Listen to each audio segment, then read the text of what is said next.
അപ്പേ എന്തോ ഈ നമ്മള് പോയ സ്ഥലങ്ങളൊക്കെ അല്ലേ യാത്രയായിട്ട്. അപ്പൊ എന്റെ കുറച്ച് ഫ്രണ്ട്സ് ചോദിച്ചു അങ്ങോട്ട് ബൈക്കും കാറും അല്ലാതെ ബസ്സിലൊക്കെ പോകാൻ പറ്റുമോന്ന്.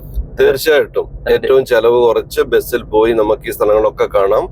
ഓരോന്നായിട്ട് ഞാൻ പറഞ്ഞുതരാം കേട്ടോ. ആദ്യം വയനാട് ജില്ലയിലെ അമ്പ എന്ന് പറയുന്ന സ്ഥലത്തേക്കുള്ള യാത്ര. നിങ്ങൾ സ്ട്രീം ട്രാവലർ അമ്പ വീഡിയോസ് അടിച്ചു കൊടുത്താൽ ഞങ്ങൾ ചെയ്ത വീഡിയോസ് ഒക്കെ കാണാം. അപ്പൊ നേരെ രാവിലെ കൽപ്പറ്റ ബസ് സ്റ്റാൻഡിൽ വരിക. 8:20 അമ്പയിലേക്കുള്ള ഒരു ബസ് ഉണ്ട്. ആ ബസ്സിന് കയറിയ കാട്ടിലൂടെയുള്ള ഒരു അടിപൊളി യാത്ര നിങ്ങൾക്ക് കിട്ടും.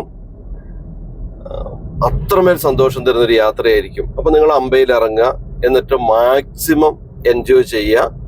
കണ്ടക്ടറോട് ചോദിക്കുക അടുത്ത ബസ് ഏതൊക്കെ സമയത്താണെന്ന്. വളരെ കുറച്ച് ബസ്സേ ഉള്ളൂ അങ്ങോട്ട്, ഒറ്റ ബസ്സേ ഉള്ളൂ. അത് 1-2 ട്രിപ്പ് അടിക്കുന്നതാണ്. കംപ്ലീറ്റ് എല്ലാ ട്രിപ്പും അമ്പ വരെ പോവില്ല. ചില ട്രിപ്പ് അതിന് മുമ്പ് അവർ സ്റ്റോപ്പ് ചെയ്യും.